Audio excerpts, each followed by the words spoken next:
What's up? What's up, everybody? Happy Monday. Welcome to another episode of Heal Profoundly and Enduringly. So excited to be here with you today.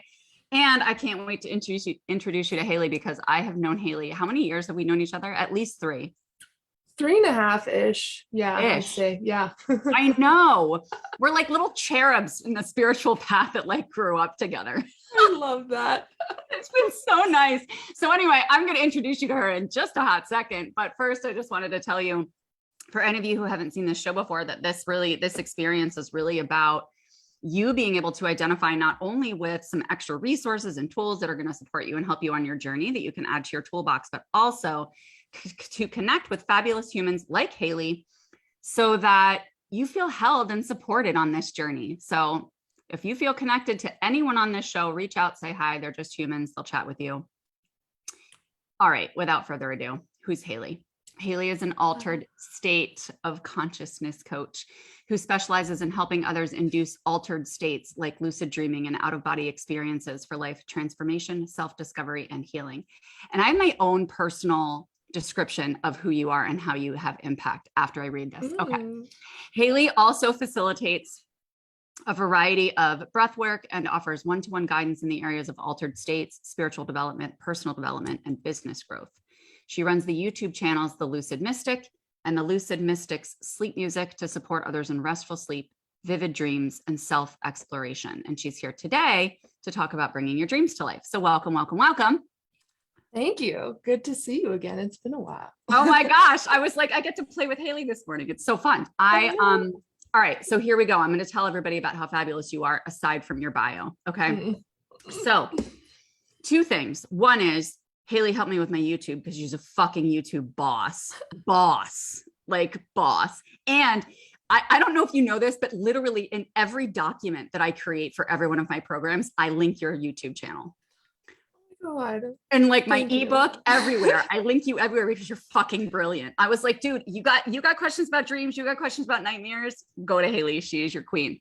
So that's number 1. Number 2, when I did the lucid dreaming practices and learned about them from you and started doing them, holy shit, my intuition exploded to the point where like I had to take a break because I was like, oh my gosh, there's a lot of energy.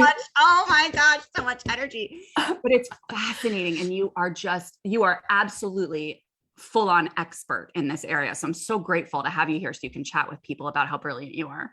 I love you. And you were one of my very first clients. So let's just put that out there as well. You worked with me when I was just getting into it. Yeah. All that energy and all that stuff I was practicing, and I just had no container to put it in yet. So thank you for also, working with me in that way and helping me expand into what I'm doing now.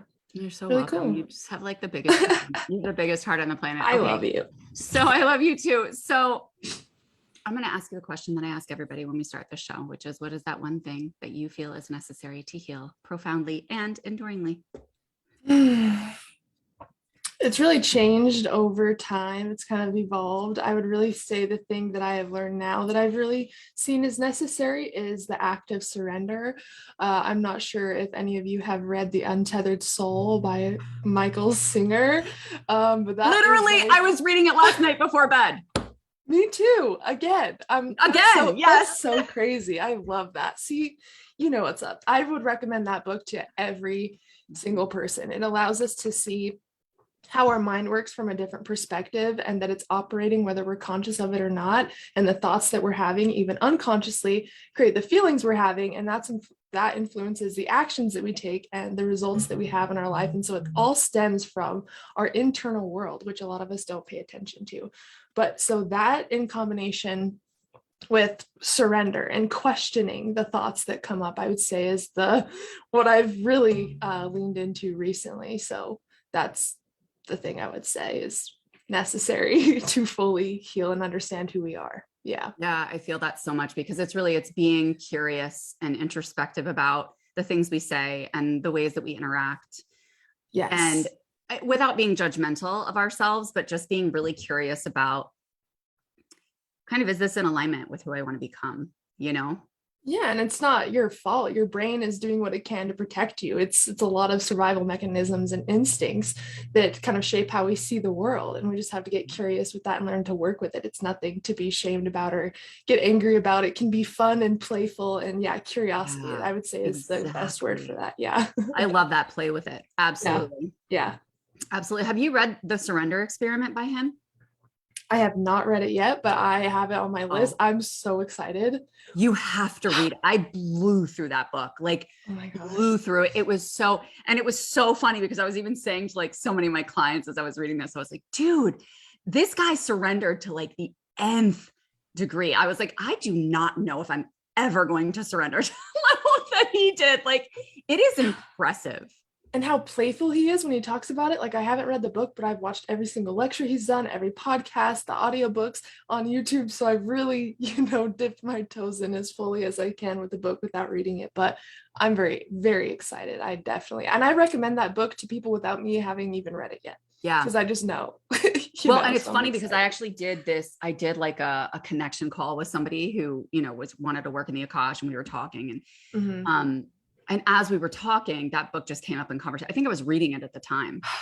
So I was like, it came up in conversation, and he was like, oh, I'm not ready to invest right now, but I read that book and I'm massively inspired. And he lives like 2 hours from the Temple of the Universe that Michael Singer created and owns. And he fucking went there and camped. And I was like, dude, you need to send me pictures because I'm living vicariously through you right now. I love this. I was like, I want to know. And so he sent me like all of these pictures of the property, and it was so cool. I was like, I am so jealous right now.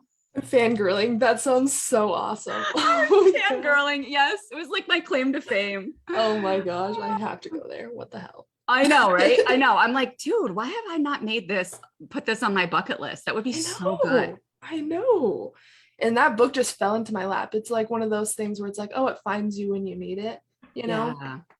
It really did. So I'm definitely got to go there. I didn't even know about that. Oh, I know. Anyway, all right. So we could talk all day, we know, but tell us about Dreamwork and how to use it for healing and transforming your life. So really, I've been doing a combination of work recently. I think it's really important to use the dream practice because that's where our subconscious really speaks volumes to us as far as what still needs to be integrated, what we may need more awareness around. But I also combine that with like mind management work in waking life. I think that's extremely important to manage our mind, to get curious. And so say that you have, some sort of desire that you want to fulfill within your life. It could be to heal yourself. It could be to make more money. Whatever that is, you want to start affirming what you actually want to experience. And the reason why you want to do that is because your brain will come up with every reason why you can't do it. And that will show us our limiting beliefs, the thoughts that we are programmed to think when it comes to our desires or what we want to change in our life. And that's literally like handing you the work to do so you can work through these limiting thoughts. And really, the waking state practices, what I would do is just a thought download every single day. And that is pretty much where we just dump our thoughts on a piece of paper without interrupting it, without judging it. We just write exactly how we are feeling. We can do this in a situation where we're really frustrated or angry, or we can just do it at the end of the day, like a journal entry. This went well, this didn't. I was thinking this today, like whatever. And once we do that, we can actually look at the thoughts that stand out the most and challenge them. What else could be true? Is this a fact, or is this a story that I made up in my mind? A lot of our suffering comes from the way we think about things. It isn't the actual situation. Michael Singer said, there's no good or bad. It just is, we can't just get mad at life because life isn't performing the way that we need it to. We need to learn to adapt and surrender to the things that we can't control, but also learn to change the thoughts that we do have, because that is something we have control over. A lot of people don't think we can control what we think, but we absolutely can. It just takes some awareness, and those thoughts really stem from beliefs, right? So once you really tap into the desire of what you want to experience, your brain will give you everything you need to work with in order to move past these blocks and these limiting beliefs. And once you start to question your thoughts and become more aware of them, they seem to quiet down. It's almost like shadow work, like once you become aware of your shadow and you're like really open to seeing what's there, kind of gets more quiet. Things don't seem as like intense because your inner world knows that you're listening. And I think that's really all it takes. Even with nightmares, if you're someone that has reoccurring nightmares, all you need to do is really become aware of what the nightmare is showing us. We want to pay attention to the emotion present in the nightmare and the theme of the nightmare. And that will really paint a story of what this energy within the nightmare is holding. And once we become aware of it, a lot of the time it disappears. Trying to avoid a nightmare, for example, is like interrupting a therapy session with the mind. It's that powerful on our internal world. It's integrating stuck energy and kind of showing it to you in your dreams to get your approval before it can release it. Mm-hmm. If we're judging it, if we're cowering away from it, it's gonna be like, all right, see you next week when you can actually, just be aware of what is being shown here so we can release it. And I think our thoughts, our belief systems, the things we've been programmed to believe, it's the same way. Once we are aware of it, it kind of loses its power, and we can start to begin to change these thoughts, and which will change the feelings that we have and how we feel throughout the day and what we're able to accomplish, whether it's in our business, in our personal life, whatever it is. So mind management, I would just get in the habit of doing like a thought download every single day. And then as far as dream work, dreaming is really intuitive. You really just have to make the intention to want to work with your dreams, and it begins.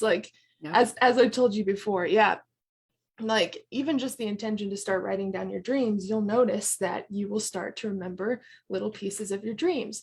That automatically gives you something to, write down in your journal. And if you're someone who's like, oh, I haven't dreamt for like 15, 20 years, I don't dream. A lot of people say they don't dream, but everybody dreams. Actually, it's a natural part of our biology. And we go into 4 to 5 dream periods every single night.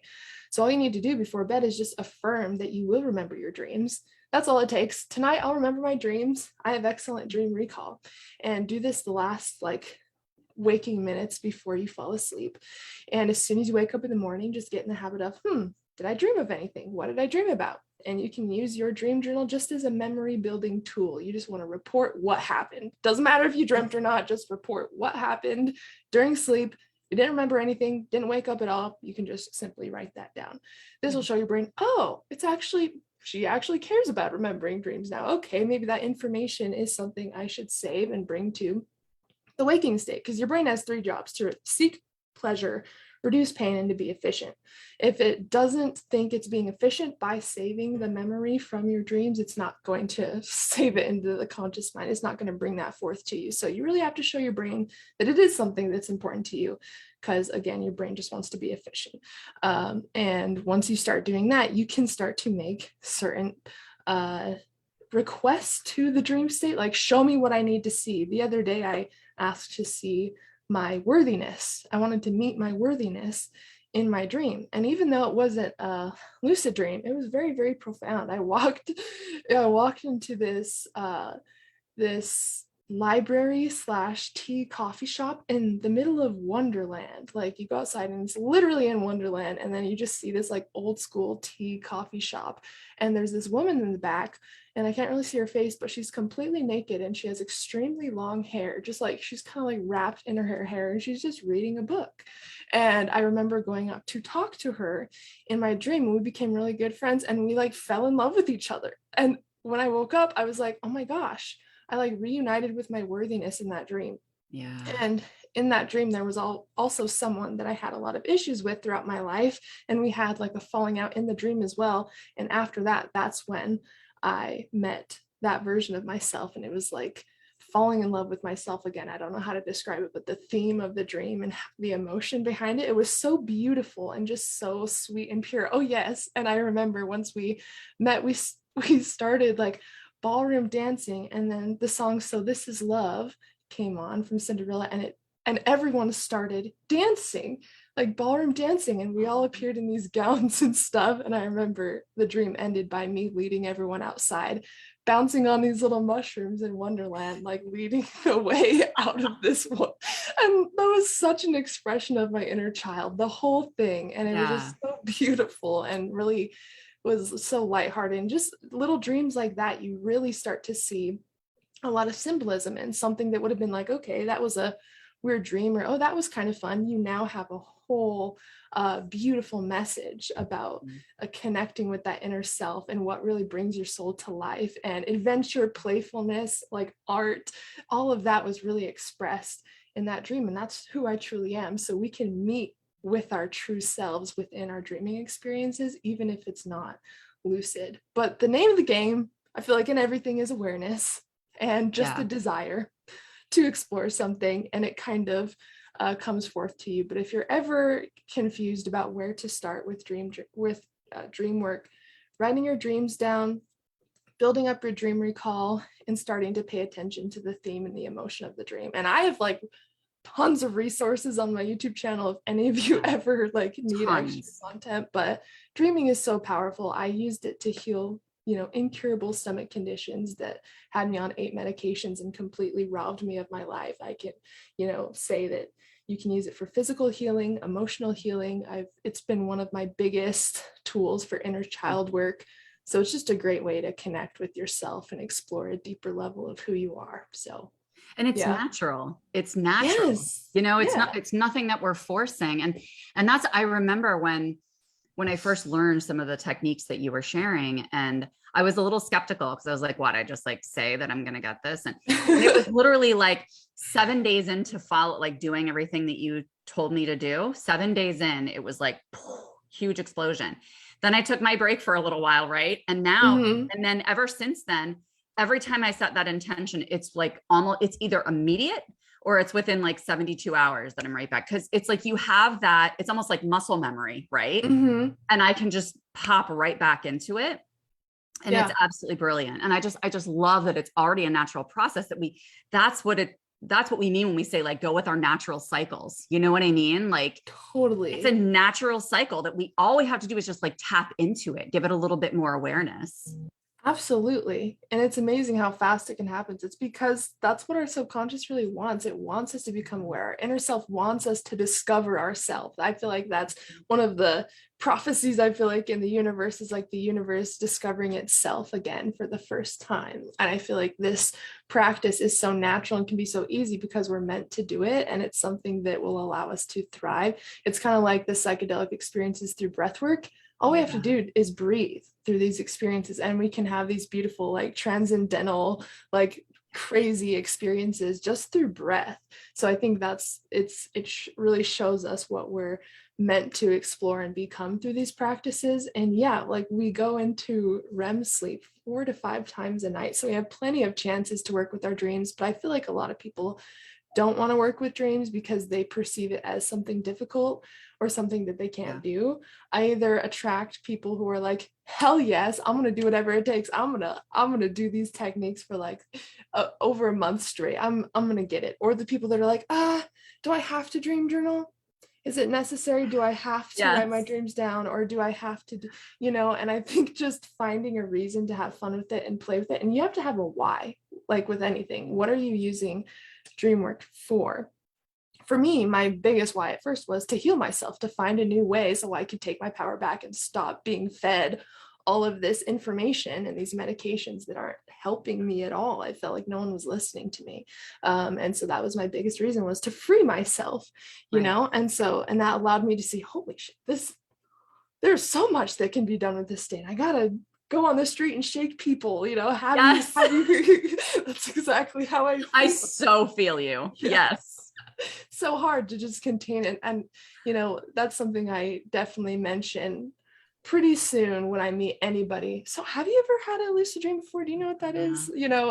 Because it's just so incredible. But it's a natural process, and it's something I want to break the stigma that it's difficult to work with your dreams, because it's so easy. Yeah, it is. And just writing your dreams down is enough. And that opens up possibilities to have spontaneous out of body experiences, or learning to do them at will, like incredible lucid dreams where you can meet your higher self and like unlock a new level of understanding. It's such a spiritual and just so it's just such a beautiful thing. And it can be so easy once we just decide to do it. Once we decide to, And I would say one of the most common pieces of feedback that I get, or I guess, just shares that I get is that not just, oh, what if I don't remember my dreams, but it's, or I don't dream, right? But it's like when I then wake up, I'm supposed to write them down, but what if I don't remember them? And what I always tell people is like, just write down anything, like write down how you're feeling, right? Yes. Is that what you would suggest? Or do you have anything more specific that you would recommend people write down?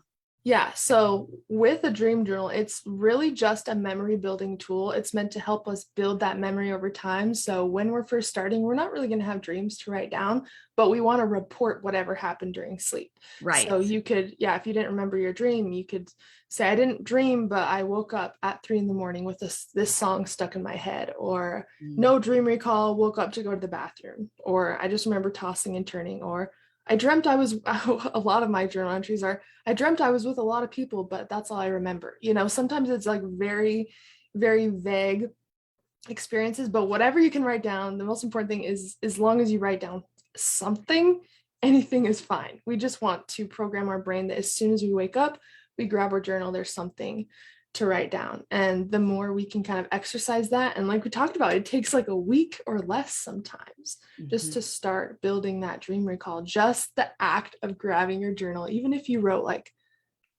NR, no recall, like the minimum amount that you can write in your journal, that is enough. And once your subconscious knows that you're listening, your dreams might get a little bit more vivid and intense, not in a negative way, but like, oh my gosh, she's finally listening. Yes. There's so much I want to talk to her about, and so much comes through. And that's where a lot of my intuitive messages come through with things in my life, where if I ever have an issue I can't solve, I'll discover it in a dream. Or if you've ever meditated and you've seen those swirling colors and flashes of light, that's the hypnagogic state. That's called liminal dreaming. You can dream while awake and not being in REM sleep. So there's a spectrum of dreaming that we can use in our life without even having to be in bed at night. I love doing that.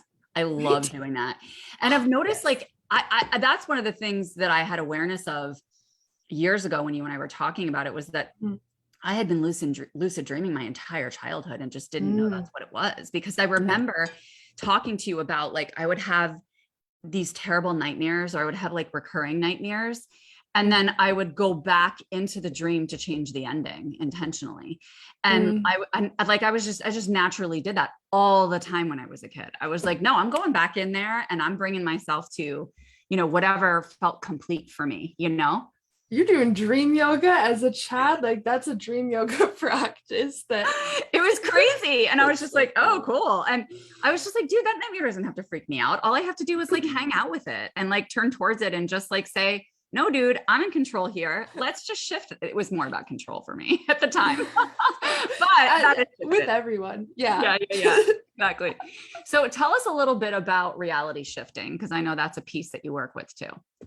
So reality shifting really is just the act of shifting your state of consciousness. So whatever imaginal act is happening within your mind becomes a physical fact in your environment. It's really what some people would just say is like manifesting. For me, it's a combination of quantum physics and neuroscience with some, philosophy thrown in. Like if you've read, obviously, Think and Grow Rich by Napoleon Hill, this is what he talks about. Neville Goddard is someone that I love. Yes. And even Joe Dispenza, what he talks about is exactly what Napoleon Hill and Neville Goddard are talking about. It's all the same thing. And with reality shifting, we put so much energy on the physical reality when it comes to manifesting, when the physical reality doesn't even fucking matter. Like, it really doesn't. No. It is about creating the internal state, activating the feeling within your body before you have physical evidence, and creating the state of consciousness inside that you wish to experience in the waking state. It's not about the physical circumstances. It's about the feelings you want to feel. That's the secret. Everyone's talking about, oh, what's the secret? What's that little piece to manifest? It's the feeling. And Neville Goddard talks about this. The secret is the feeling, creating that feeling inside that cannot be wavered, like creating that state. And that's all that reality is states of consciousness, and different realities are layered almost like pieces of paper. Everything is happening simultaneously at the same time. So what you desire is actually as real as this physical reality right now.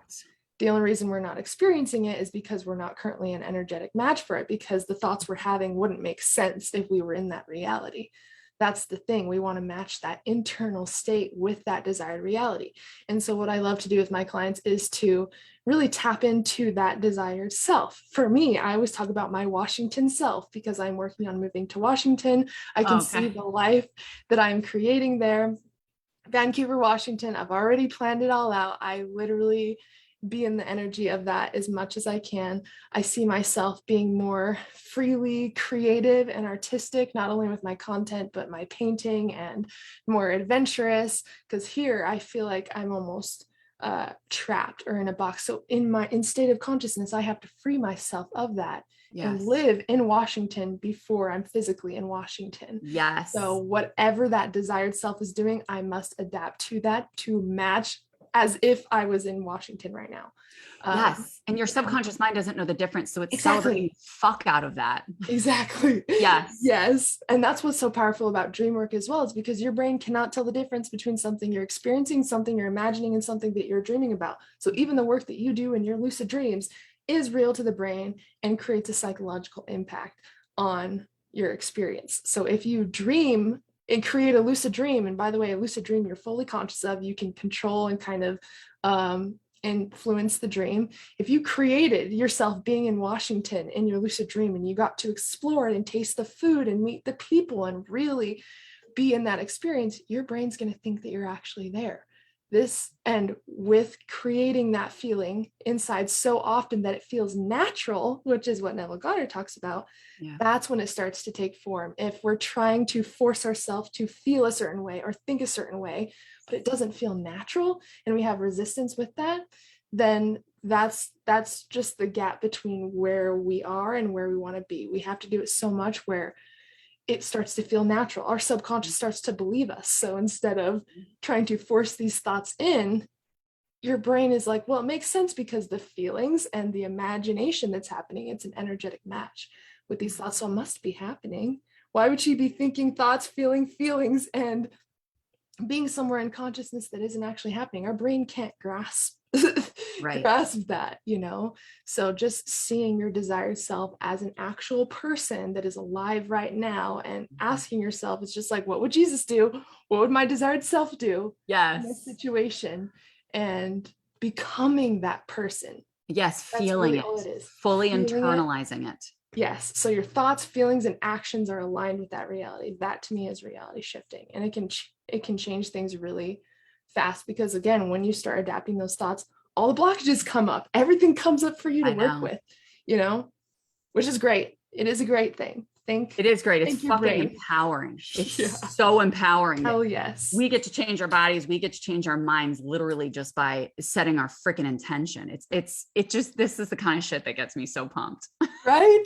Yes. The fact we're in a multi-dimensional reality right now, and we're physically on a rock floating in space, and we all just popped up here, hey, what's going on? Like, it's so fun and like mysterious and cool. And I think the more we can see it as something that's fun and playful, and this expansion is just a game, what can I actually create? Like, how can I make this experience even more magical?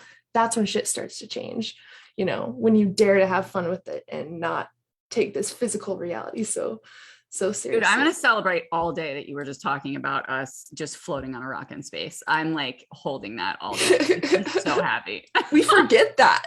People are just like, yeah, I don't know. It's fine though. Like, people just get so used to it. It's like, really think about that for a second. Yes. Oh my God. I love that. All right. Last question. So cool. Is really one of the things, and I just think this would help people. One of the things you talked about earlier was mind management. And that's one thing that you work with. Mm-hmm. And I know that's what a lot of people need is mind management. The vast majority of humans, actually, if not all of us. So could you share like what that is and how you even go about that? Yeah. So mind management is really just managing the thoughts that are going on within your brain that are either pushing you towards your goal or preventing you from reaching it. Even if it's unconscious, the thoughts that we are having influence the feelings that we have, and the feelings that we have influence the actions that we take, and that's how we get our results. So it really all stems from our belief systems and the thoughts that we are having. at first we'll feel like we don't have control over our thoughts because our brain is used to looking at every single thing in the environment and creating a story or a narrative or a meaning, or over investing or over attaching to a certain circumstance, which causes a whole set of thoughts that causes us to suffer and stress out, right? And so we're like, oh my God, what do? I just like want to get out of my mind. Your brain just wants to be heard. Your mind just wants to be fucking heard. And it feels like it's not heard. We're trying to suppress it. We're trying to quiet it down, which makes it louder, right? If we're trying to meditate and all these thoughts are coming up and we're like overly attaching to them, well, what are they even saying? Once you start to become aware of them, things start to get a little bit more quiet. Once you make a intention to actually be conscious of the thoughts and even just write down the negative thoughts that you notice throughout the day, they either lose their substance once you write them down and you realize they're not important, they don't make sense, or it's based off a story you told yourself, or they all just kind of start to quiet down. So mind management really is, first of all, setting a goal, setting some sort of goal that you want to accomplish, because that's when all of the resistance is going to come up, which is what we want to work with when it comes to achieving our goal. So you want to figure out where you're going, what your goal is, how do you want to feel, what are you working towards, and then make a commitment to yourself to be conscious of your thoughts that you have throughout the day. And we can do that through a thought download. There's also a twist, which is implementing the model with it. So we kind of talked about that CTFAR: circumstances, thoughts, feelings, actions, results. We really just want to do a thought download. Let your mind say whatever it wants. Again, you can do this in a situation where you feel particularly frustrated or angry and you need to see a different perspective, or you can just do this at the end of the day to see what's going on that you can work with. You want to do a brain dump, write down whatever, fill up a whole page, just let your brain kind of dump out all of its thoughts, and then you want to go through them and look at like the biggest thought that has the most energy or something. It could be like the most negative thought that you see. It could be the thought that you see is creating all the other thoughts in the different narrative. You just want to choose one thought. But first you want to write down what the circumstance is. So you have your CTFAR. First of all, what's just the circumstance without the stories we're creating, without all of this extra stuff? What is the actual circumstance? Because that allows us to take our emotions out of the actual circumstance. There's nothing negative about the circumstance. It is what it is. It's about the meaning and the thoughts that you're giving it, which is causing unnecessary suffering. So once you write down the circumstance, you can be like, okay, now what is the biggest, thought in here that I keep telling myself, or the one that's generating the most uncomfortable emotion? And you want to write that in the T section underneath circumstance. Okay, well, what feeling is this thought creating? And now you can really tap in and get present with the feelings that you're actually feeling because of these thoughts. Okay, well, this creates anxiety, or it makes me feel unworthy. Okay, and because of that feeling, what action am I taking or not taking? And we can now be conscious of the action or inaction that it's causing. And then what is your result because of that? Because of the circumstance and how you're thinking, what is now the result that you're getting? So that's the unintentional model, which is really the unconscious model, how we're unconsciously thinking, feeling, and acting in the situation. Now you're going to have the same CTFAR on right next to it. Okay, same circumstance, right? Nothing changed. But what thought do I want to think that challenges this unconscious thought? What can I replace it with that will generate a better feeling? Because there's always a new perspective. There's always a million perspectives in every situation. So what's the opposite side of the coin? Even if you don't fully believe it yet, what's the most positive thing that you could believe that really makes you feel good? Whatever it is, you want to write that thought down, something that you can start to give equal airtime to if that negative thought comes up. So now this is how we can reprogram our brain, is just by replacing a thought and a feeling with a new one. So once you write down that thought, okay, well, that feels empowering. Like what feeling is this new thought creating about the situation? And then what actions would this cause me to take? And you can see that the energy that we have is directly connected to the thoughts that we're thinking about whatever we're doing. You know, even if you don't want to do work today, or you don't want to talk with clients, think of 3 reasons why you're super excited to work with the people that you're working with, or why you're doing what you're doing. And automatically you will tap into another perspective that actually generates the feeling of excitement and allows you to do much better work. You know, so that's really what a thought download is just becoming aware of your thoughts. Again, they want to be heard. Your mind wants to be heard so bad. And once you really pay attention to the thoughts that are coming up, a lot of the time you think of instant solutions for them because you wrote them down and you can see them from a new perspective. So there's a million benefits to doing a thought download, and you can experience anything with your own thought downloads, but writing all that down, writing down your unconscious model, and then what you want to replace that set of thoughts, feelings, and actions with. That's the biggest thing that I'd say for mind management. And that will really expand into whatever else you're doing. But just questioning our thoughts and what else could be true can change your life. Absolutely. It can change your life. Absolutely. And it's not like it's going to happen overnight, humans. Like it'll, you know, it might take a little time, which is fine. Like, but I honestly believe that that's intentional too, so that we're patient with ourselves and we give ourselves grace so that we can get to know each other, you know, get to know ourselves deeper and deeper as time goes on, and not all in one fell swoop, because that could break the human. Right. And I always share this. It's come up a couple of times you've been talking today, literally like evidence that supports this, right? Is that literally being a therapist for 20 years, one of my favorite populations to work with is people with psychosis. And I cannot even tell you every single person that I know that has had a psychotic episode or hallucinations, visual or audible, they get scared, right? They make that interpretation in their mind. Like you said, they avoid, they run away, they freak the fuck out. And they're like, oh my gosh, right? It's so scary. And I don't disagree. Yes, it is scary. However, every single time they turn toward it and they get curious and they go through that process that you're talking about, gone.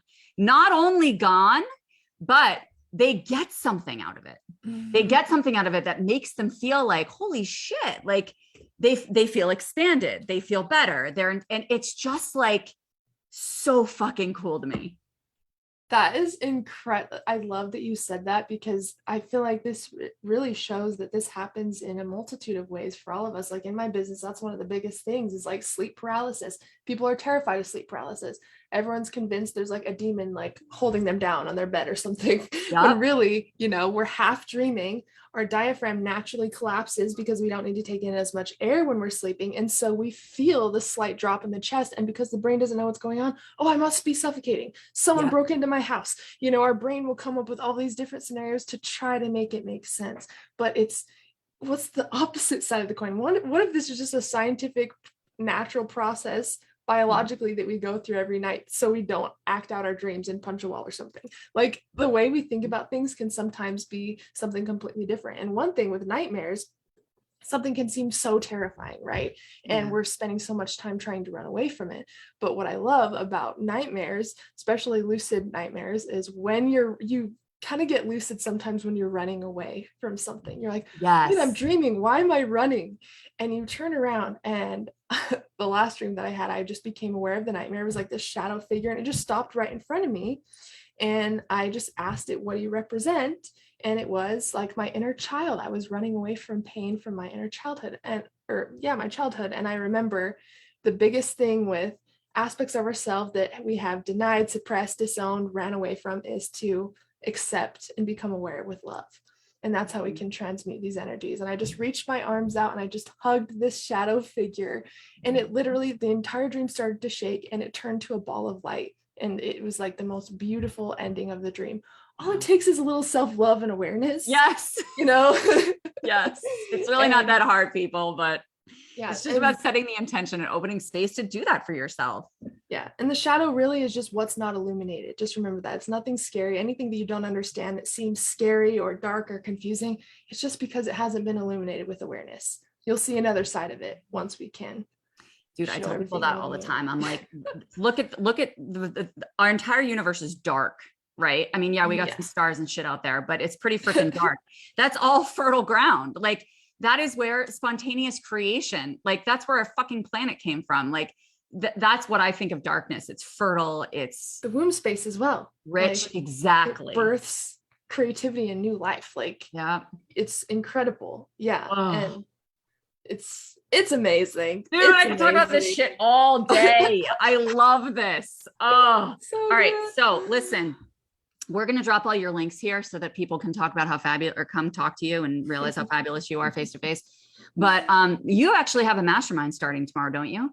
Yes. Or is that today? I can't remember. I'm doing the introduction video today, but technically the first class starts tomorrow. And this is on reality shifting. It is about learning to shift your state of consciousness by using some of the, best practices from some of the wealthiest philosophers like Neville Goddard, Napoleon Hill, and even some, neuroscience and quantum physics practices like some of what Joe Dispenza teaches, but really putting it into a strategy, into, a way where it feels easy, it feels fun. I feel like that word can sometimes feel overwhelming or us not really know where to start, but it's a step-by-step 5-week mastermind where I walk you through the entire process of where I was even just a year ago with all the crazy stuff that has happened this year, what I was doing when I was avoiding my emotions and thoughts, and what that all looked like, and how I was able to make these shifts to be where I am now, which is I'm the happiest I've ever been. And everybody deserves to feel liberated and free. So this reality shifting mastermind is all about helping you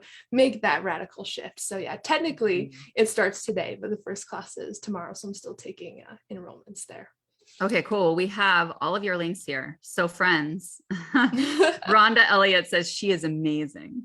Oh, I love you, Rhonda. See, you are amazing. Sifu Boggy was here earlier too. I love him. Boggy, yeah. I love Boggy. Oh my God. So guys, again, as I always say on the show, Haylee's not a celebrity, even though she's a YouTube queen. Okay.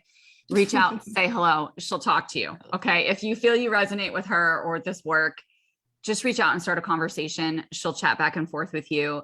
You owe it to yourself. If it's something that, if you showed up here today and you really do feel connected to her, listen to that. That's following that desire, right? And Haylee, thank you so much for being here. And guys, if you did not catch this entire episode, watch it from the beginning, because Haylee gave so much content. This is like my favorite episode ever, Haylee. You gave like so many resources. Like, write this shit down, dudes. Practice it, okay? And then call Haylee, okay? I'll be here. All right, friends. All right, thank you so much. I'll see you guys next week on another episode of Heal Profoundly and Enduringly. Bye.